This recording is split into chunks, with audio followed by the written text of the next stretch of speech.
अरुण कहाँ बोल रहा है आस्तिक बनने को मिला है चातुर्मास। रो बोल रहा है रोज छोड़ने को मिला है चातुर्मास। और ना बोल रहा है, क्या बोल रहा है ना, नया इतिहास बनाने को मिला है चातुर्मास। और कल मैंने आप लोगों से बात करी थी कि क्रोध से अगर मुक्त होना है तो हम क्या मान लें कि हमारे अंदर कुछ खूबियां हैं, तो ही जिस पेड़ पर फल लगते हैं उसी पर पत्थर मारे जाते हैं। कुछ न कुछ अच्छा होगा तभी तो कोई हम पर पत्थर मार रहा हैगा, और या तो कोई ना कोई कमी होगी, इसीलिए हमारे साथ ये इस प्रकार का क्रोध का व्यवहार किया जा रहा है। और दूसरी बात आपसे मैंने बोली थी कि पराजय के कारण गिनाने वाले सेनापति को उसके पद से हटा दिया जाता है, उसी प्रकार क्रोधित बनने वाले अगर कोई कारण गिना रहे कि मुझे इस कारण से क्रोध आया, मुझे उस कारण से क्रोध आया, तो उसको भी धर्मी या धर्मात्मा के पद से हमें क्या कर देना चाहिए, हटा देना चाहिए। और तीसरी बात एक और उदाहरण दिया था मैंने, आपको याद हो तो, काय का दिया था, काय का, घड़ी का, सेकंड का कांटा, मिनट का कांटा और घंटे का कांटा, उससे आपका समय चलता है। उसी प्रकार ये मन सेकंड के कांटे की तरह है, वचन, बहुत बढ़िया, वेरी गुड, मिनट के कांटे की तरह है, और काया काय के समान है, घंटे के कांटे के समान है। इसलिए अगर हमने मन को संभाल लिया तो वचन भी संभल जाएगा और काया भी संभलते चले जाएगी। एक और उदाहरण दिया था मैंने कि नहीं संभलता तो क्या करें, तो एक काय में कलर था, अरे कलर का उदाहरण दिया था ना, एक हंडे में अगर कलर है और नहीं निकल रहा है, लेकिन बार बार पानी डालेंगे, बार बार पानी डालेंगे, तो क्या होगा, वो पानी धीरे धीरे वो कलर जो है कम होता चला जाएगा। इसलिए आप बार बार सुनते चलो, रोज रोज क्रोध की बात सुनोगे, एक ना एक दिन आएगा और क्रोध अपने आप धीरे धीरे कम होता चला जाएगा। कल वो एक माँ की बात भी याद आ गई थी हमें, और माँ की बात भी हमने बोली थी। क्या बोली थी वो माँ की बात, हमने कल बोली थी कि माँ ने हमने एक लाइन से प्रवचन प्रारंभ किया था कि जिसको जीव समास का ज्ञान हो जाता है कि किसमें जीव हैं, वो पानी को भी घी की तरह यूज़ करता है। इसीलिए आपसे हमने कहा था, क्या पता कितने लोगों ने मेरी बात मानी। मैं तो रोज़ रोज़ बोलता हूँ आपको मनाने के लिए कि आप पानी का नियम ले लो कम से कम, कि हम इतने मग्गे पानी से अपने आप को क्या करेंगे, पाप से बांधेंगे। ध्यान रखना, जितना मग्गे यूज़ करोगे उतने आप हमने अपना छोटा कमंडल इसलिए किया है, और कोई कारण नहीं छोटा कमंडल करने का, बड़ा कमंडल था हमारा, हमने छोटा कमंडल करना है जिससे कम से कम पानी हो। तो ध्यान रखना, क्योंकि उनको लगता था ना वो जीव है, पानी में भी क्या है, मेरी जैसी आत्मा है, तो वो अपने आप में उस चीज़ को स्वीकार करते थे। इसीलिए जो उस पानी को बहुत अच्छे से उसी प्रकार से अपने पानी को जीव आत्मा मानकर और कम से कम उपयोग कर कर वो अपने जीवन को अहिंसा व्रत की ओर ले गए, तभी तो वो बन पाए महाव्रती, नहीं तो बन पाते क्या महाव्रती। अगर आप भी चाहते हो कि निस्सीम सागर जी से वो गुण हमारे अंदर आए, आपके ही नगर के हैं, आपके ही बीच के हैं, तो फिर आप ये नहीं मानना कि हम मुनि नहीं बन सकते। से वो बन पाए आज, नहीं तो कल आप भी मुनि बन जाएंगे। अगर वैसा अहिंसा की प्रति आपकी जागरूकता रहेगी और आप पालन करेंगे तो निश्चित आप भी आज नहीं तो कल वहाँ व्रतों को धारण कर लेंगे। और बात करते हैं आज कि क्रोध पर विजय प्राप्त करने की क्षमता आप लोग बोलते हो हमारे अंदर नहीं है, बोलते हो ना, नहीं महाराज सब हो जाता है, लेकिन क्रोध कंट्रोल नहीं होता है और गुस्सा कंट्रोल नहीं होता है। पर मैं आपसे बोल रहा हूँ कुछ स्थानों पर तो निश्चित रूप से आप देखना आपका क्रोध आप पर कंट्रोल कर लेते हो। बहुत बार देखना आप, काय पे मैं हमेशा बोलता हूँ कि ग्राहक पर, सामने वाला ग्राहक कैसा भी कितनी उपेक्षा करे, लेकिन ग्राहक पर कभी किसी ने क्रोध नहीं किया है। बहुत कम लोग होंगे, 90% लोग, 10% लोग होंगे जो करते होंगे, लेकिन 90% लोग ग्राहक पर क्रोध कभी नहीं करते हो। उससे तू मैं की भाषा में बात नहीं करते। जिससे अपने कोई डीलर है, कोई बहुत बड़े ऑफिस जिससे माल लेना, जिससे संबंध बनाना, कोई ऐसे व्यापारी है, वो घोर अन्याय भी करता है तब भी हम क्रोध नहीं करते हैं।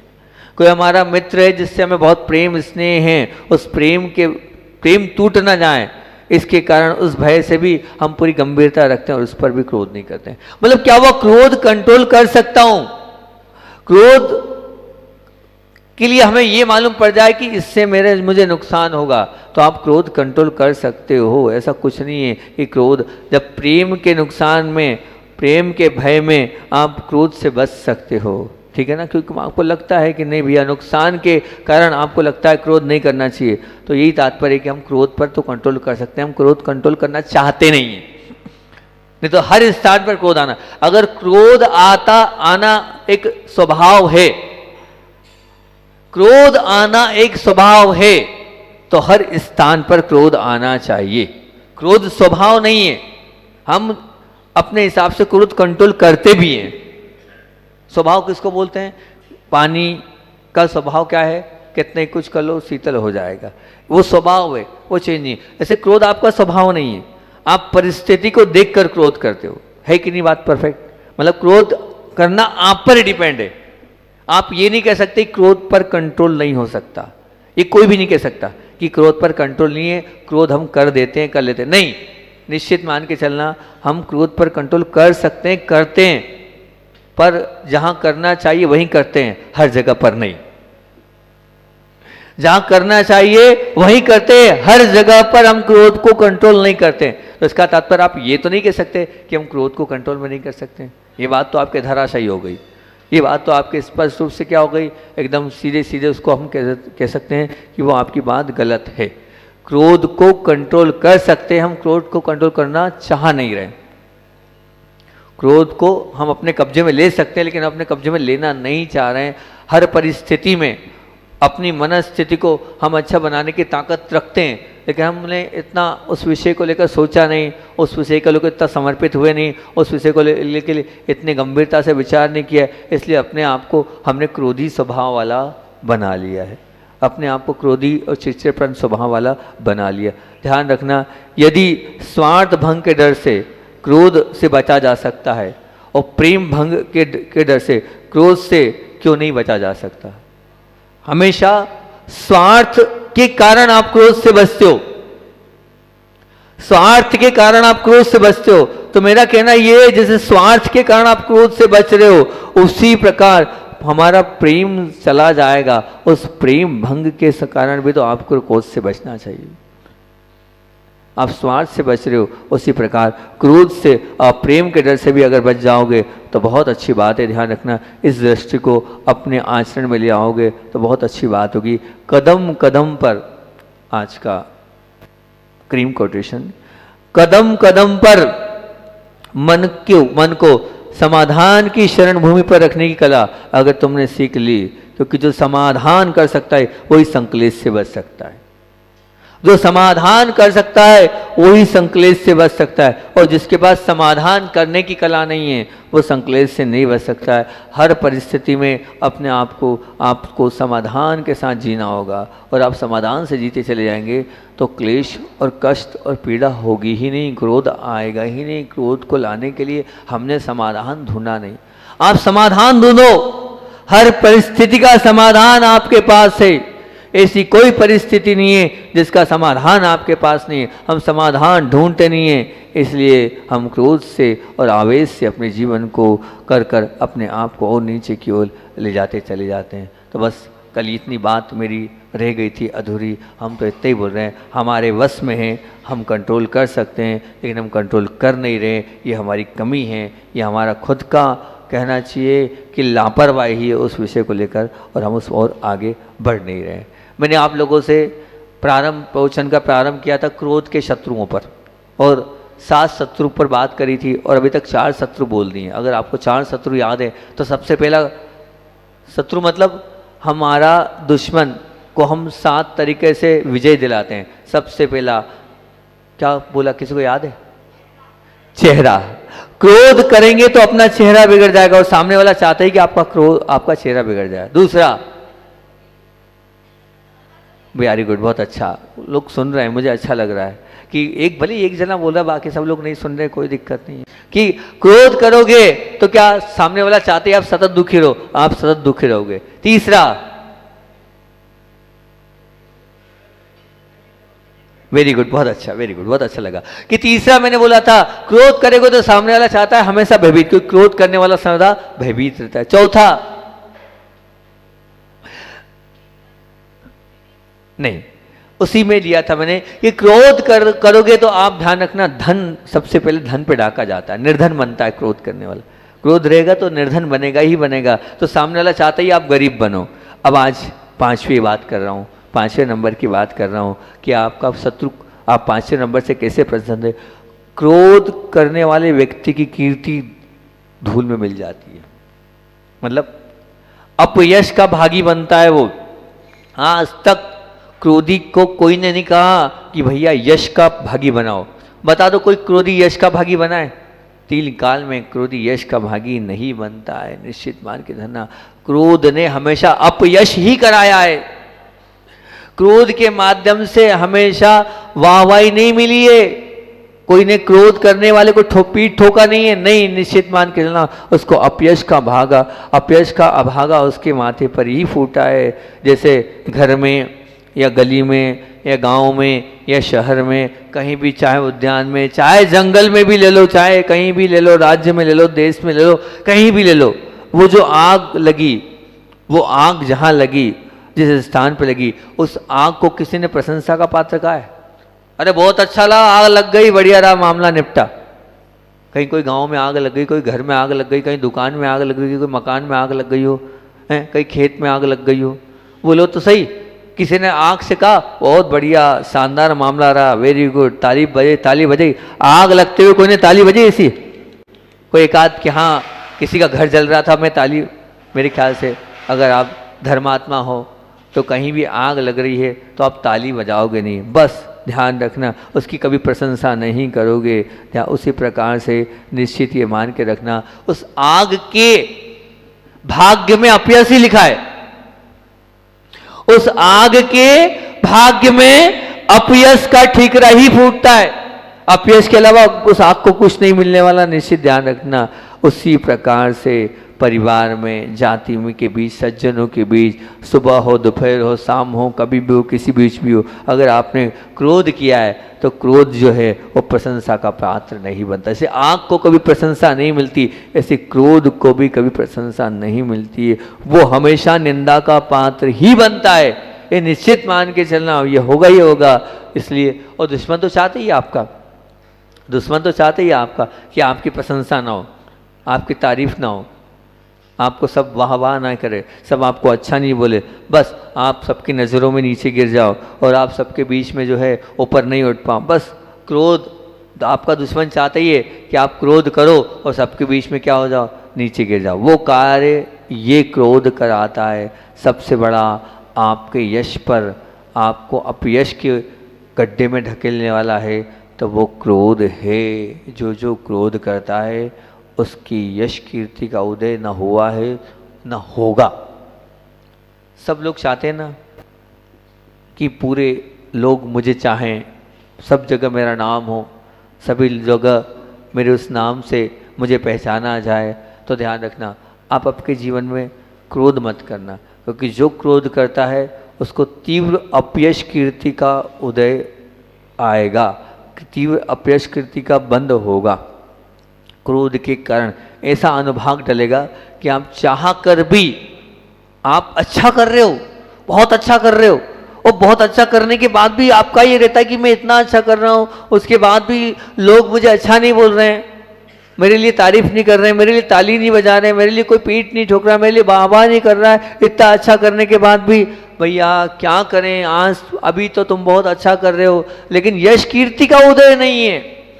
जब तक यश कीर्ति का उदय नहीं होगा, तुम कितना ही अच्छा कर लो, तब भी उसके बावजूद भी ध्यान रखना कि आपका अपयश का होगा तो सब जगह आपका अपयश ही अपयश होने वाला है। कारण क्योंकि आपने क्रोध किया था। क्रोध से तीव्र अपयश कीर्ति का बंद होता है। लिख लेना ये बात, जितना जितना क्रोध करोगे उतना उतना अपयश आपके साथ जुड़ता चला जाएगा, और आने वाले कल, आने वाले भविष्य में आप अपयश कीर्ति के साथ ही आपका जीवन जियोगे। तो फिर कभी बोलना मत मुझसे, ये कभी आप बोलना कहना नहीं कि मेरा अच्छा करने के बाद भी मेरी अकीर्ति क्यों हो रही है, मेरा सब लोग बुरा नाम क्यों कर रहे हैं, मेरे साथ सब गलत क्यों मेरे लिए कर रहे हैं। बस उसका एक ही कारण है, हमने जीवन में पूर्व में क्रोध किया था, उस क्रोध के कारण हमने अपयश कीर्ति का बंद कर लिया। अब वो अपयश कीर्ति का बंद हमने किया है, किसी और ने तो किया नहीं है, ठीक है ना, मैंने किया है, अब मुझे ही तो भोगना होगा, कोई दूसरा थोड़ी भोगेगा। जब मैंने किया है तो निश्चित रूप से मुझे ही भोगना पड़ेगा, और मुझे भोगना पड़ेगा उसे मुझे ही सहन करना पड़ेगा। इसलिए जब आपको लगे कि मेरी ख्याति नहीं हो रही है, मेरा अच्छा करने के बाद भी मेरा अपयश हो रहा है, तो बस ये आप बिल्कुल लगा लेना कि क्रोध मैंने किया है, उस क्रोध के कारण मेरी अपयश कीर्ति का उदय तीव्र हुआ है। तो निश्चित रूप से आप अपने आप को उस क्रोध से बचा पाओगे, क्योंकि जब तक आपको किस कर्म का उदय, मैं इसीलिए रोज आपको बहुत अच्छा जो मेरी जिन सरस्वती के पहले 5 मिनट की मेरी क्लास रहती है, 3-4 मिनट, वैसे वो क्लास मेरी बहुत अल्टीमेट होती है ना। वो क्लास ऐसी होती है कि जो जीवन का जीने का तरीका सिखा देती है। मैं सिर्फ उन 8 कर्मों से, हालांकि मैं अभी हाल जिन सरस्वती ले ली मैंने, इसलिए मैं अपने उस विषय को अच्छे से नहीं दे पाता हूँ क्लास में, है ना। शुरू में दिया तो वो जिन सरस्वती गौण होने लगी, मुझे लगा ये तो गलत हो रहा है, जिन सरस्वती पढ़ाना है और विषय दूसरा है। जो मेरी 8 कर्मों वाली क्लास होती है, जिनमें 8 कर्मों को पढ़ाता हूँ मैं, उस 8 कर्मों में वास्तविकता में मुझे भी आनंद आता है। और मैं मालूम है मैं क्यों पढ़ाता हूँ उनको, मैं बार बार इसलिए पढ़ाता हूँ कि ये मत समझना मैं भगवान बन गया हूँ, मैं भी तो आपके जैसे इंसान हूँ। वो जो परिस्थिति आपके साथ घटती है वो मेरे साथ भी घटती है। क्या मेरा सिर दर्द नहीं होता क्या? अरे मेरा भी सिर दर्द होता होगा ना। क्या मेरे साथ मुझे टेंशन नहीं होती होगी? मेरा इष्ट अनिष्ट भी मेरे भी। तो जब मैं बार बार इसलिए सबको सिखाता हूँ, सबको जहाँ जाता हूँ सबको रटा देता हूँ, और वो उसमें मेरा फायदा होता है कि जब वो परिस्थिति मेरे सामने घटती है तो मैं अपने आप को वेल मेंटेन कर लेता हूँ, और मैं अपने आप को उस वक्त समझा लेता हूँ, भैया ऐसा मत करे, तू काय को विकल्प कर रहा है, मत करे विकल्प। तो इसलिए वो चीज़ रहती है, वो नहीं बता, मैं आप लोगों को अभी उतने अच्छे से उसको नहीं बता पा रहा हूँ जिन सरस्वती के कारण। लेकिन निश्चित मान के चलना, यश कीर्ति के अगर बीज भूत में जाओगे आप, तो बीज भूत में जाओगे तो यही मिलने वाला है विसंवाद। क्या मिलने वाला? विसंवाद। क्योंकि आप अगर नाम कर्म के, अभी जब मैं आपको नाम कर्म पढ़ाऊँगा तो यश कीर्ति किस कर्म के, कौन से कर्म में आती है? नाम कर्म की प्रकृति है यश कीर्ति। और नाम कर्म किससे बनता है? कभी आपने उसको देखा कि नाम कर्म बनने का कारण क्या है? नाम कर्म बनने का कारण क्या है? युग वक्रता विसंवादन च सुभस्य नामना, मन वचन काय की कुटिलता और विसंवाद, झगड़ा करना, क्रोध करना, गुस्सा करना, विवाद करना, यही तो है। और क्या है? झगड़ा करना, क्रोध करना, गुस्सा करना, विवाद करना, चिड़चिड़ापन करना, इसको रखोगे और अब उससे नाम कर्म तीव्र बंधेगा। बस नाम कर्म बंधा, अपयश आपका फैलेगा। आज तो खूब अच्छा क्रोध कर लिया, आपके पास ताकत है तो आपने क्रोध कर लिया, लेकिन ध्यान रखना जब कल ताकत नहीं रहेगी तो स्थिति परिस्थिति आपकी खराब हो जाएगी, और उस वक्त आप रोओगे कि ये मेरा क्या हो गया, मेरी क्या परिस्थिति हो गई, किस प्रकार से मैंने कौन से ऐसे मैंने कर्म मान लिए जिसके कारण मुझे इस प्रकार से भोगना पड़ रहा। उस समय आप खून के आंसू बहाओगे। इसलिए हम तो आपसे बार बार इसी बात को बोल रहे हैं कि अगर आज आपका अपयश हो रहा है, उसका बीज किसी और ने नहीं डाला है, मैंने खुद ने बोया है, मैंने खुद ने उसका अंकुरण किया है।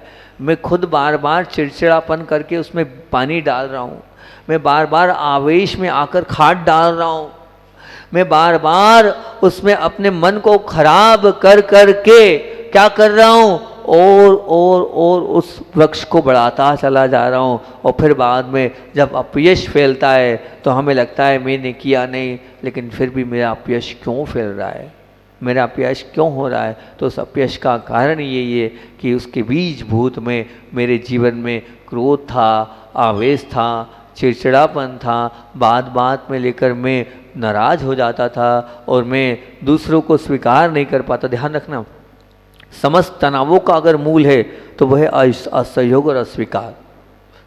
असहयोग और अस्वीकार निश्चित मान के चलना।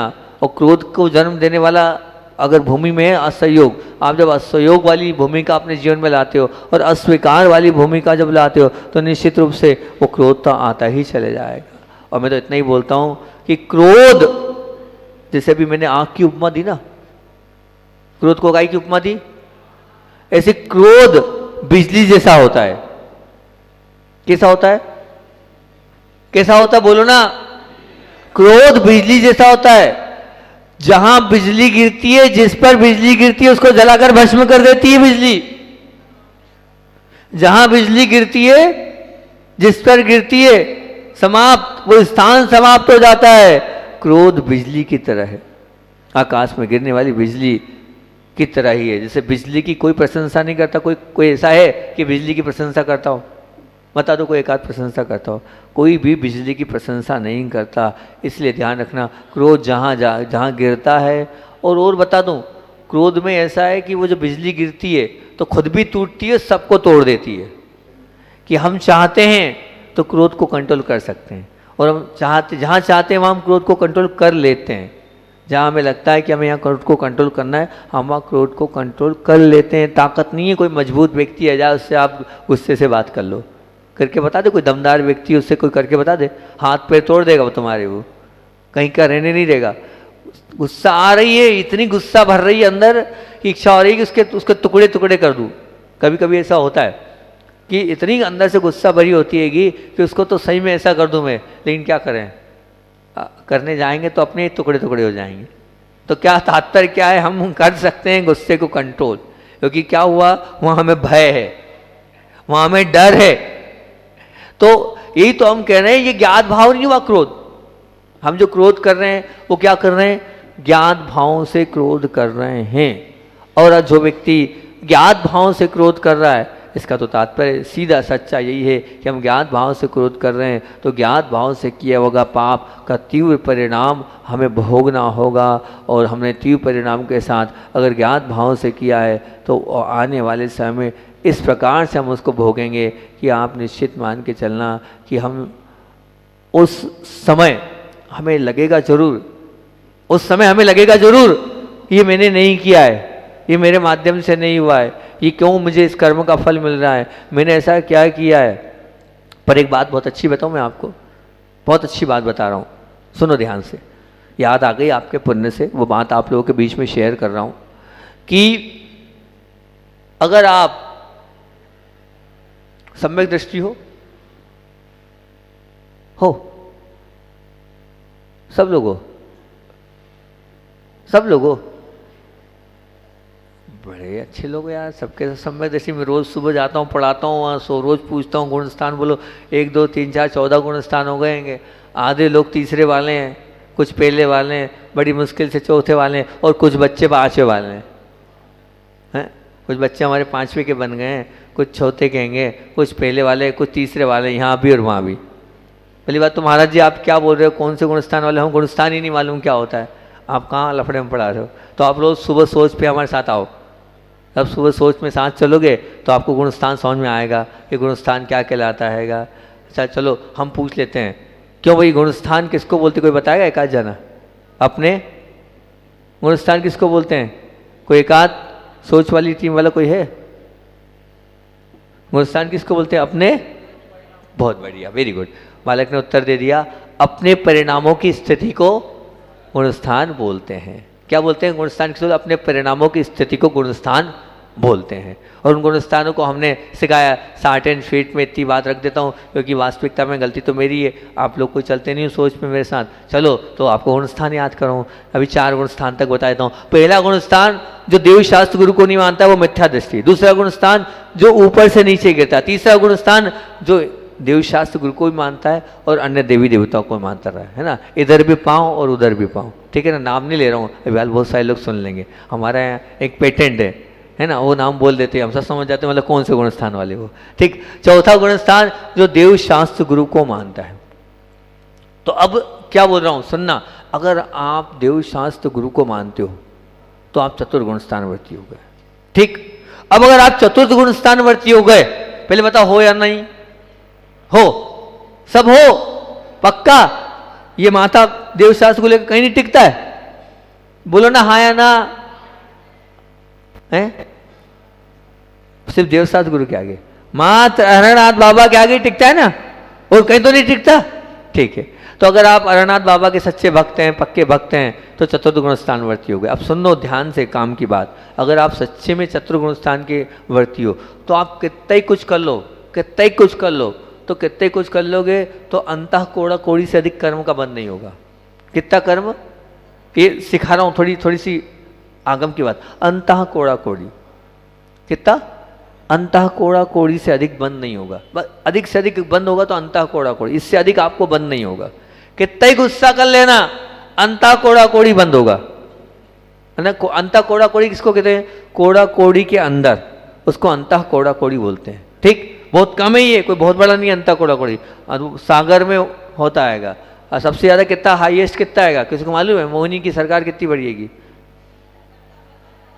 70 कोड़ा कोड़ी, 70 कोड़ा कोड़ी तक होता है। तो क्या हुआ? बहुत कम होता है। अब इतना ही आप अगर सम्यक दृष्टि हो तो बंधेगा, लेकिन अब बंधा और आप सम्यक दृष्टि हो तो क्या होगा? उसकी आबादा कितनी? अंतर्मुहूर्त। मतलब अगर आपने अभी क्रोध किया है, अंतर्मुहूर्त बाद उदय में आ सकता है, अंतर्मुहूर्त बाद में उदय में आ सकता है। तो मैं बताऊं, मैं अपने आप को जब भी ऐसा लगता था, मैं मान लो आहार में गया और अंतराय आ गया, अंतराय आया तो मैं विचार करता क्यों अंतराय आया? मैंने कहा हाँ अभी हाल में थोड़ा सा गुस्सा हुआ था, मैंने कहा कर्म का उदय आ गया, गुस्सा हुआ था, चिड़चिड़ापन किया था तो अभी आया है अंतर्मुहूर्त के अंदर वो कर्म, क्योंकि बंद तो गया। मैं तो सम्यक दृष्टि हूँ, मैं तो यहाँ वहाँ माथा टेकते ही नहीं हूँ, मैं तो पक्का सम्यक दृष्टि हूँ। जब मैं पक्का सम्यक दृष्टि हूँ तो कर्म का उदय मैंने अभी हाल ही किया था, थोड़ी देर पहले किया था, थोड़ी देर पहले गुस्सा आ गया और आई जाता था। तो जब भी मुझे अंतराय होता था, जब भी मुझे प्रतिकूलता होती थी, तो मैं अपने आप को चेक करता था कि मैंने पहले क्या किया, क्योंकि अभी का अभी आएगा मेरा तो मैंने हाँ ये किया। जब ये करते हैं ना तो अपने आप अपना गुस्सा भी शांत हो जाता है। अगर आपने अभी गुस्सा किया है तो उसका परिणाम आपको कुछ अपयश मिला, कुछ गलत मिला, कुछ ना कुछ परिणाम आपको भुगतना पड़ रहा है, निश्चित पूर्व में आपने कुछ किया होगा, क्योंकि आप सम्यक दृष्टि हो। सम्यक दृष्टि हो, सम्यक दृष्टि हो, तुरंत उदय में आने की क्षमता उस कर्म, तुरंत आपके आबादा हुई और आबादा होने के बाद वो जो एक कावली काली जितनी आबादा है सम्यक दृष्टि की, उस आबादा के बाद कर्म की रचना हो गई और कर्म का उदय आपके आ जाएगा। ये निश्चित मान के चलना। उस कर्म के उदय से फिर आप अपने जीवन को जैसा जीना है, अब आप बोल रहे हो कि हमने नहीं किया था, अरे भैया अभी थोड़ी देर पहले आपने किया था, बहुत देर पहले नहीं, अभी अभी किया था, बस अभी अभी किया और उदय में आ गया, उदय में आ गया। और आप कह रहे हो मैंने नहीं किया, नहीं, ये होता है। मैंने मेरे जीवन में साक्षात बहुत बार अनुभव किया, मैंने कुछ बोला नहीं और मेरे पैर में लग जाती थी तो मैं समझ लेता था हाँ भैया वो लगी है ना, बस ये लगी है। तो उसने नहीं, उसने कोई बद्दुआ नहीं दी है। हम बोले उसने बद्दुआ दी होगी, अरे भैया तूने पहले गलत किया, उसने काहे की बद्दुआ दी, उसको काहे को दोष दे रहा है कि ऐसी बद्दुआ दी है तो मेरे को लगे। उसकी बद्दुआ से नहीं, हमारे कर्म के उदय से हमें लगी है। तो जब भी आप करोगे तो निश्चित उसकी आवादा के बाद अंता कोड़ा कोड़ी की आवादा आंवली काल अंतर्मुत रहती है कि उसके बाद तुरंत कर्म का उदय आ सकता है, आता है, आएगा ही। अगर आप सम्यक दृष्टि हो तो आपको हैरान परेशान वो निश्चित रूप से करेगा ही करेगा। समय अपना हो गया है। अभी तो मुझे एक बात बोलनी थी कि समस्त तनावों का मूल असहयोग और अस्वीकार भाव है। चलो ये बात रह गई। अब असहयोग और अस्वीकार भाव क्या है? अगर क्रोध की भूमि में हमारा मामला चल रहा है, आज अपने 5वें नंबर का बिंदु आप भूला मत करो प्लीज़, सब लोग याद रखा करो, मैं इतनी मेहनत से बताता हूँ। 5वें नंबर का बिंदु कौन सा है? क्रोध करने से सामने वाला अपयश का भागी कौन बनता है? हम बनते हैं अपयश का भागी, और सामने वाला हमारा दुश्मन खुश होता है। चलो अच्छा, हम तो चाहते ही थे कि अपयश का भागी बने और अपयश का वो भागी निश्चित रूप से बनेगा। आज मैंने क्रोध को आग के साथ संयोजित किया कि आग की कोई प्रशंसा नहीं करता, इसलिए क्रोध की कोई प्रशंसा नहीं करता। और मैंने आज बिजली का उदाहरण दिया कि जैसे बिजली की कोई प्रशंसा नहीं करता, ऐसे उसकी भी कोई प्रशंसा नहीं करता। इतने रखते हैं, कल अपना चर्चा का संस्मरण सुनेंगे। बोधि समाधि परिणाम शुद्धि आत्मोपलब्धि शिव सुख सिद्धि चिंता हमारी चिंतित